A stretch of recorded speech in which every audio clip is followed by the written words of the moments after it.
What if everything you've been hearing about Shedeur Sanders isn't just overblown, but completely flipped? Because right now, there's a growing feeling that something doesn't add up. On the surface, the narrative seems clear. Questionable pro day, concerns about mechanics, and constant criticism from major voices in the media. But when you take a closer look, the story starts to fall apart.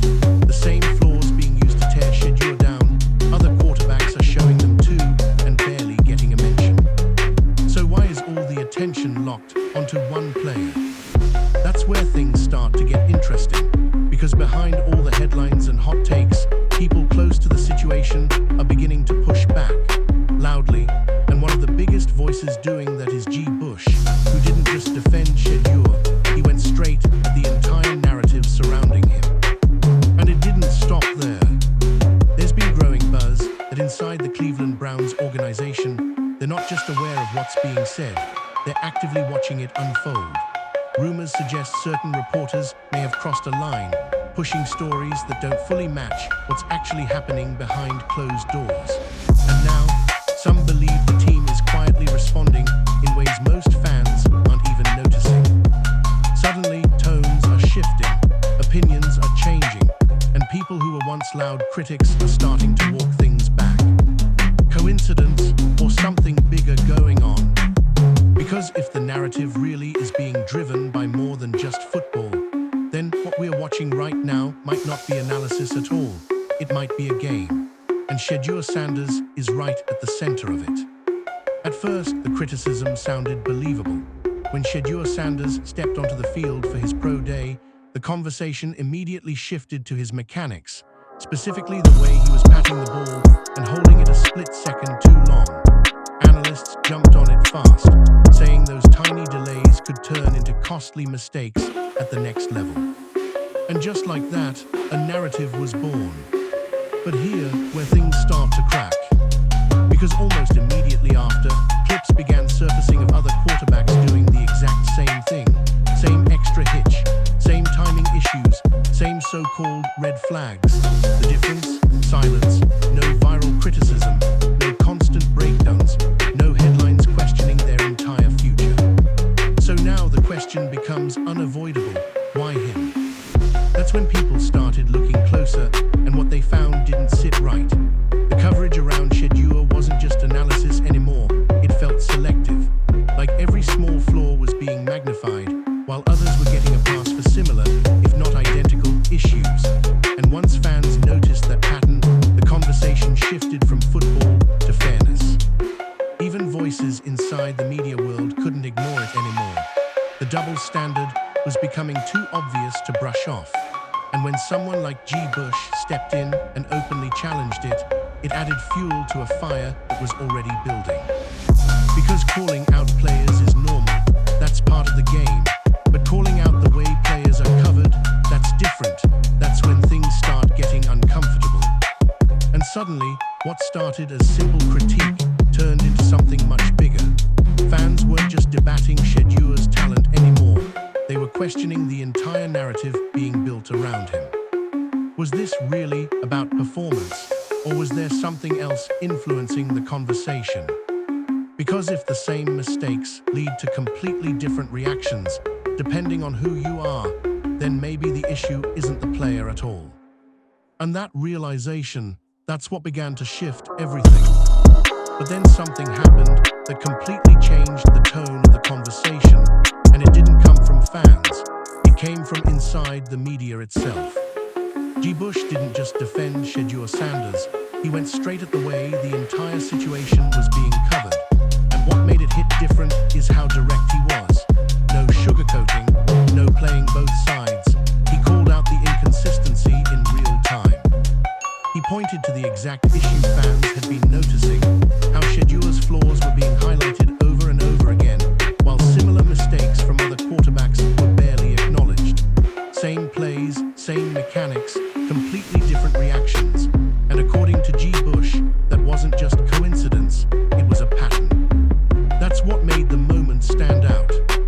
Because usually, media criticism stays focused on players. Rarely do you see someone inside that space flip it around and question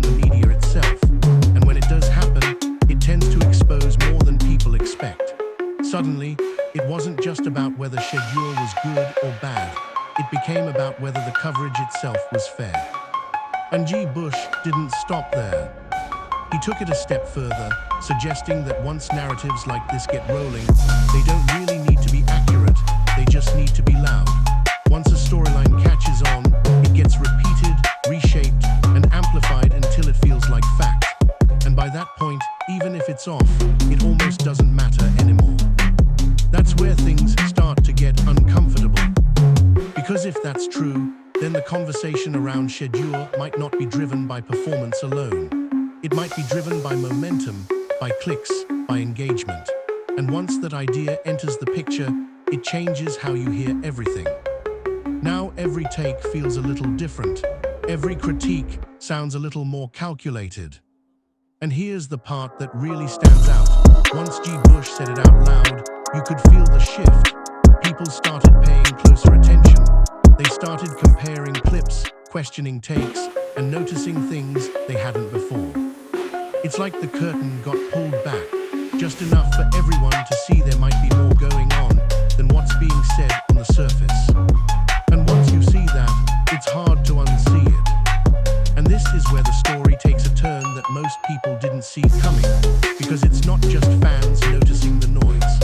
According to Growing Buzz, the Cleveland Browns might be paying a lot closer attention than anyone expected. Now, to be clear, none of this has been officially confirmed, but there's been a wave of chatter suggesting that behind the scenes, the organization is tracking exactly who's been pushing certain narratives and how far those narratives have gone. Not just casual takes either, we're talking repeated storylines, consistent framing, and what some believe is borderline agenda-driven coverage. And if those reports are even partially true, the response has been quiet, but noticeable. There's talk that certain media members who once had easy access, questions answered quickly, emails returned, insight flowing, are now being met with silence, slower responses, less access, in some cases nothing at all. Again, this is all based on what's being said around the situation, but the timing is what's raising eyebrows. Because right as the criticism around Shedeur Sanders hit its peak, that access reportedly started to shift. Coincidence? Maybe, but not everyone is buying that. Some believe this is the organization drawing a line, subtly signaling that if the coverage doesn't match what they're seeing internally, there could be consequences. Not public ones, not dramatic statements, just a quiet tightening of the circle. And here, where it gets even more interesting. There's been a noticeable change in tone from a few voices who were previously critical. Nothing too obvious. No big apologies, just slight adjustments, softer takes, more rebalanced discussions. The kind of shift you only catch if you've been paying close attention from the start. Which raises a bigger question. Are these changes happening naturally, or is something behind the scenes influencing how this story is being told? Because if teams really are aware of how narratives are shaping public perception, it wouldn't be surprising if they started managing access accordingly. Not to control the story completely, but to make sure it doesn't spiral too far away from reality. And if that's what's happening here, then this isn't just about a quarterback anymore. It's about who controls the narrative and what happens when that control starts to slip. And then, almost overnight, something shifted. The same voices that were once loud, confident, and borderline dismissive about Shedeur Sanders started to sound different. Not completely flipped, but noticeably toned down. The sharp criticism, softer, the certainty, replaced with hesitation. And if you've been following closely, you could feel it immediately. Now here's the thing, nobody came out and admitted anything. No one said, we got it wrong, but the energy changed. And when that happens this quickly, people start asking questions. Because it didn't feel organic. Some believe what we're seeing is what insiders call a business decision. Not necessarily about truth or analysis, but about positioning. About realizing that the narrative you were pushing might not line up with what's actually happening behind closed doors. And once that realization hits, the smartest move isn't to double down, it's to pivot. Carefully. You can see it in the way certain takes are being reworded. Instead of outright criticism, it's now framed as concerns. Instead of dismissing potential, it's still developing. Small changes, but they completely shift how the audience receives it. And that raises a bigger question: what caused that shift? Some fans think it's pressure, others believe it's access. There's even speculation that once it became clear the Cleveland Browns weren't fully aligned with the public narrative, certain media members had to reassess their stance. Not because they wanted to, but because they had to. Again, nothing is confirmed, but the timing is hard to ignore. Because right when the criticism reached its peak, that's when the tone started to change. And maybe the most telling part is what's being said now. It's how different it sounds compared to just a few weeks ago. The same people, the same platforms, but a completely different approach. So what does that mean? It could mean the narrative is correcting itself, or it could mean something behind the scenes forced that correction. Either way, one thing is clear: the story around Shedeur Sanders isn't as straightforward as it once seemed. And when opinions start shifting this fast, there's usually a reason. And just when it felt like the narrative couldn't get any more confusing, a take came out that made people stop and rewind. Because out of nowhere, the conversation shifted to Ty Simpson being considered over Shedeur Sanders in certain scenarios. And not in a late-round, developmental way, but in a serious, early-pick discussion. And that's when things really started to feel off. Not because Ty Simpson is a bad player, but because the logic didn't match the criticism we'd been hearing about Shedeur. For weeks, the narrative around Shedeur focused on inconsistencies, limited sample concerns, and questions about long-term upside. But suddenly, those same concerns were being overlooked, or at least softened, when talking about another quarterback with even less experience. So naturally, people started asking, what changed? Because if the standard is, prove it on film, then wouldn't that apply across the board? And if limited starts are a concern, why suggest taking a chance on someone with even fewer reps? The inconsistency wasn't subtle, it was right there in plain sight. And that's where the conversation took a deeper turn. Some believe this is where click culture comes into play. The idea that certain takes aren't just about analysis, they're about reaction. Saying something unexpected, even controversial, can instantly grab attention. It sparks debate. It gets clipped, shared, argued over. And in today's media landscape, that kind of engagement is currency. Now, to be fair, there's no confirmed proof that any one take is purely for attention. But the timing and the contrast raised eyebrows, especially when the tone delivering the take didn't even sound fully convinced. It felt less like a strong evaluation and more like testing a reaction. And that's what made it stand out. Because once you start noticing that pattern, unexpected comparisons, sudden shifts in logic, bold claims that don't quite line up, it becomes harder to take every opinion at face value. You start listening differently. You start questioning the motive behind the message. And in the middle of all that noise, Shedeur Sanders is still the one being debated, dissected, and placed under the microscope. But maybe the bigger story isn't about him at all. Maybe it's about how far the conversation has drifted from simple football into something much more calculated. And this is where the conversation shifts from football into something much harder to ignore.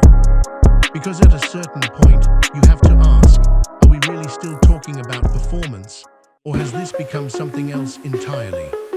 When it comes to Shedeur Sanders, the coverage doesn't just feel critical, it feels amplified.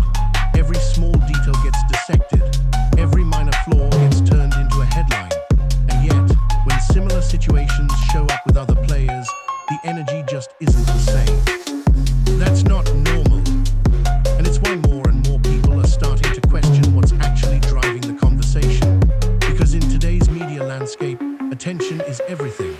The more people click, react, argue, and share, the more valuable the story becomes.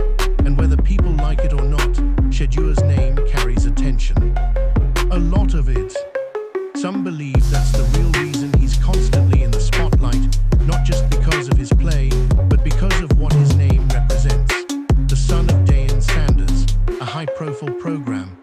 built-in audience that reacts to everything. That combination makes every discussion louder, bigger, and more profitable from a content standpoint. Now, to be fair, that doesn't automatically mean there's bad intent behind every take.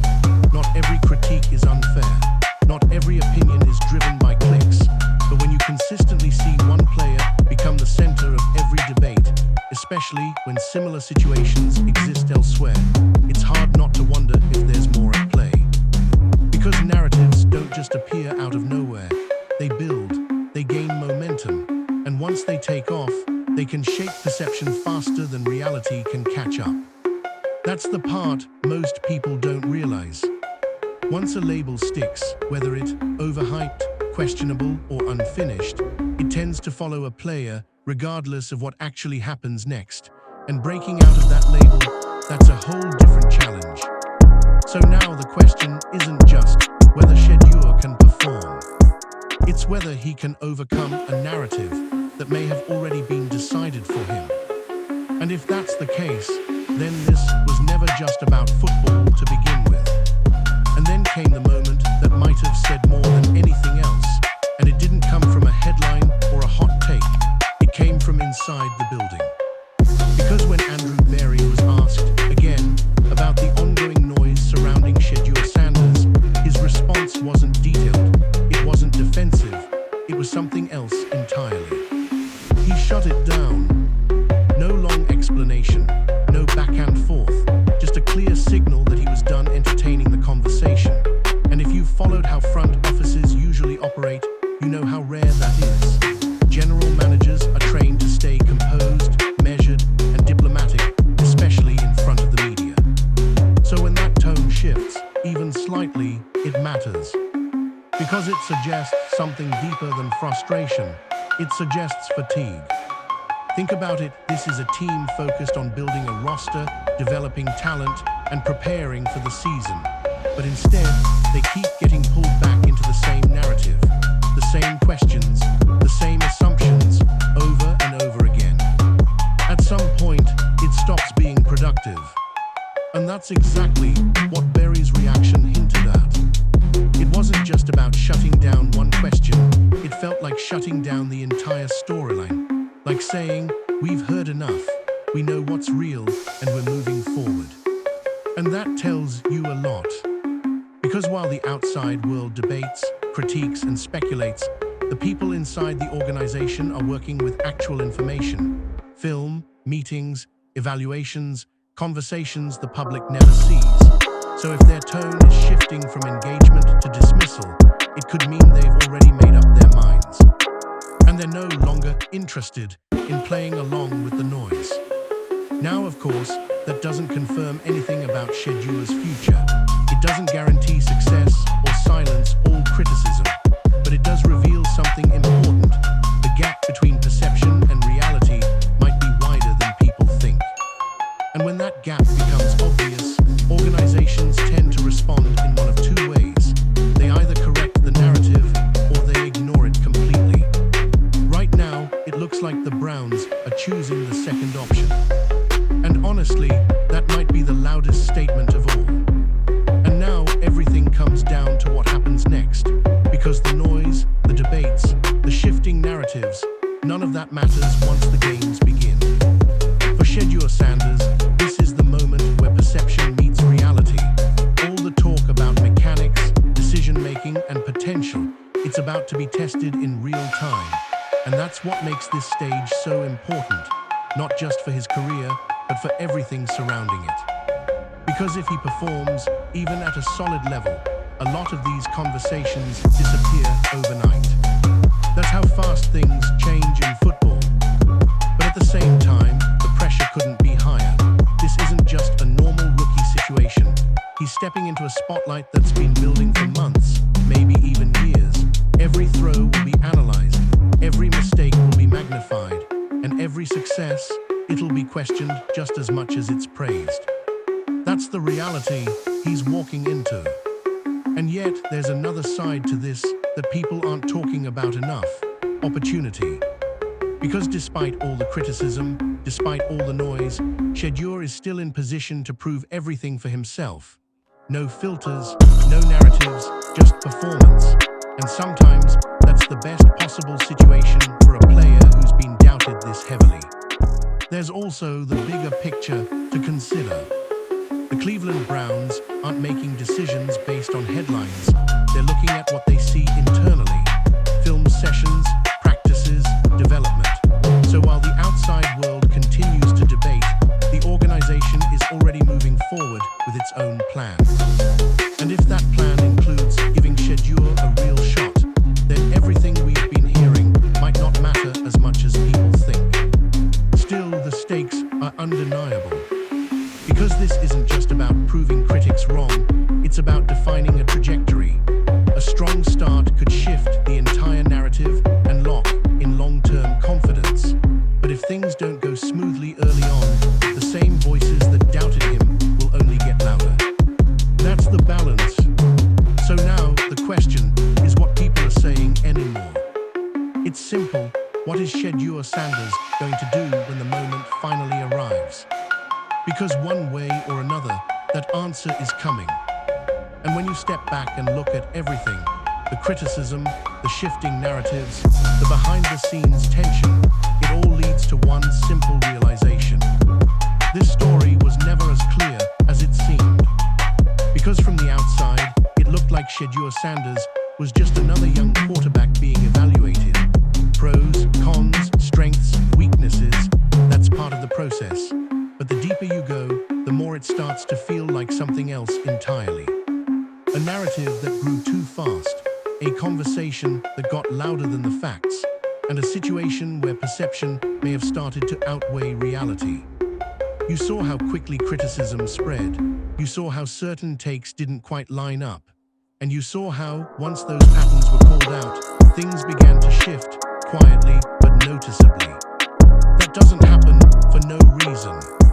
At the same time, inside the Cleveland Browns organization, the tone feels completely different, less reactive, more focused, almost like they've already separated the noise from what actually matters. And if that's true, then it raises a powerful question. If the people closest to the situation aren't buying into the narrative, why is everyone else?